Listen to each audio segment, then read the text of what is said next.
बिस्मिल्लाहिर्रहमानिर्रहीम। अस्सलाम वालेकुम नाज़रीन, इस उम्मीद के साथ कि आप सब लोग खैरियत से होंगे। आज एक और नई वीडियो के साथ आपकी खिदमत में हाजिर है। रजीम चेंज ऑपरेशन के समरात आज तक कौम भुगत रही है। नालायक इक़्तिदार से चिमटे हुए हैं और लायक लोग इस्तीफ़े देकर जा रहे हैं और आज भी एक अहम शख्सियत ने इस्तीफ़ा दे दिया है। मुल्क का निज़ाम दिन ब दिन तबाही की तरफ जा रहा है। शहबाज शरीफ और इसहाक डार ने हमारे मुआशी निज़ाम और पाकिस्तानी मुआशरत को बर्बाद करके रख दिया है। उस बुनियाद पर लोग जब आज़ाद नहीं होंगे, लोगों के पास काम करने को आज़ादी नहीं होगी, उन पर अपनी मर्जी थोपी जाएगी, तो कोई भी ईमानदार और समझदार इस शख्स जो है वो उस ओहदे पर काम नहीं कर सकता।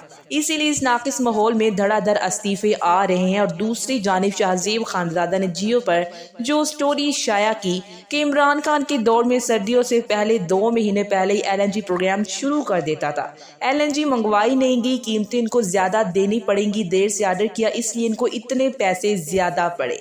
वही नाजिल LNG पर कहानियां, अब सर्दियों से पहले ही गैस की शॉर्टेज शुरू हो चुकी है।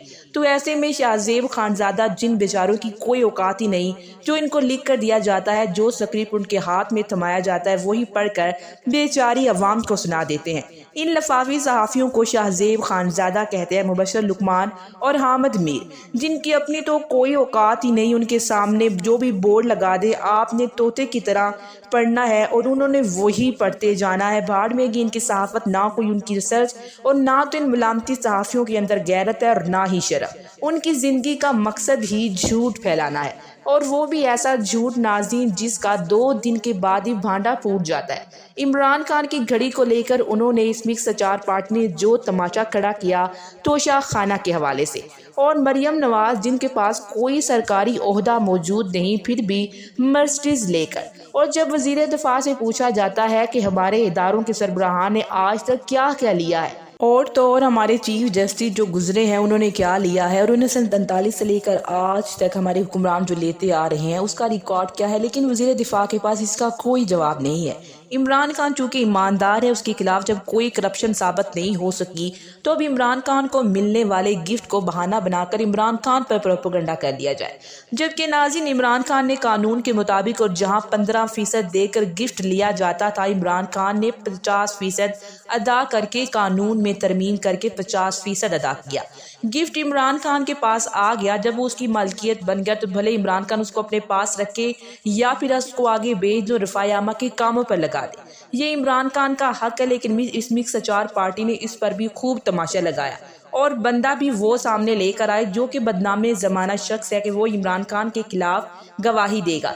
क्योंकि इनका अपना पूरा एक झूठा निज़ाम है जिसके गवाह भी झूठे हैं, जिस जैसे एंकर, जैसा मीडिया मालकान, जैसे इनके सियासतदान, वैसा ही इनका एक झूठा गवाह। इस गवाह का पोस्टमार्टम अभी तक जारी है। नाज़रीन ज़राए के मुताबिक ताहिर इमरान मियाँ जो कि तहकीकाती सहाफ़ी और उनकी तहकीकाती खबरें सामने आती रहती हैं, जो जियो के सहाफ़ी हैं मंसूर अली शाह जो कि आजकल समा न्यूज़ को जीनत बख्श रहे, और बाकी जो सहाफ़ी हैं वो खुद अब इस बात तक पहुँच गए हैं कि शाहज़ेब खानज़ादा की कहानी झूठी थी। उनकी जानिब से ये कहा गया है कि फराह गोगी के हवाले से फ़ारूक ज़हूर ने जो कहा कि इमरान खान की घड़ी मुझे फराह गोगी ने बेची है, बेचने के लिए वो दुबई में मेरे पास आए, घड़ी बेची, कैश में पैसे लिए। उसके बारे में तहकीकाती सहाफ़ी ने इंकशाफ किया है कि पाकिस्तान की सरकारी दस्तावेज़ात और अमरीकी हुकूमत का जो ऑनलाइन डेटा है, इससे तस्दीक हो गई है कि जिसने ये मन घड़त कहानी घड़ी फ़ारूक को ये झूठ बोलने के लिए कहा, उसकी फराह गोगी की बैनुल अक़वामी सफरी रिकॉर्ड तक रसाई थी। उनको पता था कि इनका कहना है कि फराह गोगी इमरान खान की दौरे हुकूमत में 2 दफ़ा मुल्क से बाहर गई, एक तो अप्रैल 2019 में गई और दूसरा अप्रैल 2021 में गई। जबकि नाज़रीन पार्टी ने ये सारी कहानी 2019 की बनाई है। वो कहते हैं कि अप्रैल 2019 में वो यहाँ से लाहौर से उनकी फ़्लाइट अबू धाबी जाती है और वहाँ अबू धाबी में 2 घंटे उन्होंने स्टे किया, और थोड़ी ज़्यादा का जो स्टे था इसके बाद वो अमेरिका के लिए चली गई। जबकि अता तारड़ इस प्रोग्राम में बैठा ये कहता है कि हमारे पास जो चीज़ें या फिर जो इंफॉर्मेशन है उसके मुताबिक फराह गोगी ने वहाँ 4 दिन स्टे किया, फिर वो दुबई गई। इस पर ताहिर इमरान का कहना है कि जब आप पाकिस्तान में दाखिल होते हैं नाज़रीन तो कोई एग्ज़िट होती है, इंट्री होती है। आप किसी भी शहर में जाते हैं, किसी भी जगह पर जाते हैं तो फिर आप फराह गोगी का जो पासपोर्ट है उसको दिखा दें, वो 4 दिन रही हैं, وہ 4 دن رہی ہیں تو ان کے پاس انٹری تو ضرور ہوگی کہ اس نے UAE میں اسٹے کیا ہے، یا پھر ایگزٹ تو ضرور ہوگا۔ یہ کون سا تماشا ہے؟ آپ کا کہنا ہے کہ امریکہ جا رہی تھی اور جاتے ہوئے راستے میں وہ 4 دن ابو دھابی یا پھر دبئی میں رکی ہیں، جبکہ ناظرین طاہر عمران کا دعویٰ ہے کہ وہ دبئی میں گئی ہی نہیں۔ اپریل میں جو وہ گئی ہیں ان کا 2 گھنٹے کا اسٹے تھا، پھر وہ ڈائریکٹ امریکہ کے لیے گئی اور امریکہ سے واپس پاکستان آ گئی۔ طاہر عمران کا کہنا ہے کہ یہ بات شاہ زیب خانزادہ بھی جانتا ہے کہ اپریل 2019 میں وہ دبئی گئی ہی نہیں۔ جنہوں نے یہ من گھڑت کہانی بنائی ان کو بھی پتا تھا، لیکن چونکہ وہ ملک سے باہر گئیں اور 2 گھنٹے کا ابو دھابی میں اسٹے بھی تھا تو ان کو پورا یقین تھا کہ ان کے سفری ریکارڈ کو کون چیک کرے گا۔ اور جب عطا تار سے دوبارہ یہ سوال اس پروگرام میں پوچھا گیا کہ فرح گوگی تو 2 گھنٹے سے زیادہ ابو دھابی میں رکی ہی نہیں اور آپ 4 دن کا کہہ رہے ہیں، تو ناظرین اس پر عطا تارڑ نے کہا کہ ابھی ہم انفارمیشن کلیکٹ کر رہے ہیں، ابھی ہم ایویڈنس لے رہے ہیں، جبکہ اگر ان بے شرموں کے پاس ان کے لیے ڈوب مرنے کا مقام ہے کہ ابھی ان کے پاس اگر انفارمیشن لوگوں نے کلیکٹ نہیں کی تھی اور ایویڈنس لینے میں ان کو بھی کچھ ٹائم چاہیے تھا، تو پھر ان ملامتی صحافیوں کے ذریعے پورا پروگرام عمران خان کے خلاف کیوں لانچ کیا؟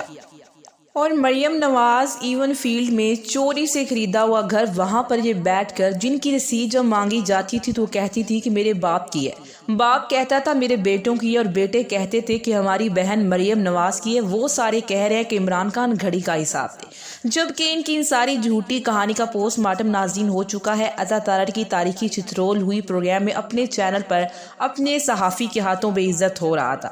یہ سارے مریم نواز کے چیلے ہیں جو کہ ان کے واٹس ایپ میسیجز پر چلتے ہیں، چابی والے کھلونے ہیں جن کی چابی گھمائی جاتی ہے تو یہ چلنا شروع کر دیتے ہیں۔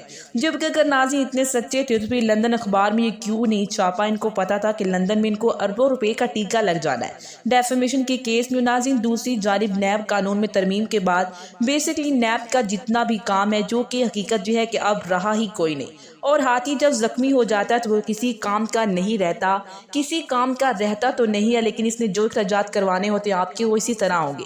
اربوں روپے جب نیب پر بجٹ رکھیں گے، ان کو تنخواہیں دیں گے، ان کے آپ نخرے اٹھائیں گے، جبکہ کام ان کا ٹکی کا نہیں ہے، نیب کا کام ختم ہو رہا ہے، اس لیے بعض میں لوگ استعفیٰ دے کر گھر جائیں گے کہ ہم نے کیا کام کرنا ہے جب کام ہی کوئی نہیں ہے۔ نیب عدالتوں کے ججز سارا دن چیمبرز میں بیٹھ کر چائے پیتے ہیں، وہ کیا کرے؟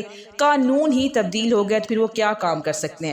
اپنی طرف سے ناظرین وہ کیس نہیں بنا سکیں گے، جو نیب کیس لے کر آئے گا وہی دیکھے جائیں گے۔ نیب قانون میں ترمیم کا جو کیس ہے وہ 29 نومبر کی عدالت کہتی ہے کہ پہلے باقی جو کیسز ہیں وہ اہم ہے، اس کے بعد ہی یہ کیس دیکھا جائے گا۔ پہلے ناظرین 2 سینئر پروسیکیوٹر جو کہ نیب میں 2 ہی ہوتے ہیں، اہم عہدے سمجھے جاتے ہیں، پروسیکیوٹر اور تفتیشی کا، جنہوں نے کیس کو لے کر چلنا ہوتا ہے۔ بدقسمتی ہے ہمارے ملک کی کہ 2 ماہ پہلے 2 سینئر پروسیکیوٹر نے استعفیٰ دے دیا اور انہوں نے کہا کہ ہمارا کام ہی ختم ہو گیا، عدالتوں میں کیوں بغیر کسی وجہ کے تنخواہیں لیں، اور اسی لیے اب نیب کے ایک اور سینئر پروسیکیوٹر نے بھی استعفیٰ دے دیا اور چیئرمین نیب کو استعفیٰ بھجوا بھی دیا ہے، اور ان کی جانب سے یہ کہا گیا ہے کہ میں مزید نیب کے ساتھ کام نہیں کر سکتا۔ اور ناظرین سینئر پروسیکیوٹر نے اپنے استعفے میں یہ لکھا ہے کہ وہ ذاتی وجوہات کی بنا پر یہ استعفیٰ دے، جبکہ حقیقت کیا ہے یہ آپ بھی اچھی طرح سے جانتے ہیں کہ جب نیب کے پاس کام ہی کوئی نہیں بچا ہے تو جو باز میر لوگ ہیں وہ استعفیٰ دے کر گھر ہی جائیں گے۔ اب تک کے لیے اتنا ہی، اس کے ساتھ مجھے اجازت دیجیے، ملتے ہیں ایک اور نئی ویڈیو کے ساتھ۔ اللہ نگہبان۔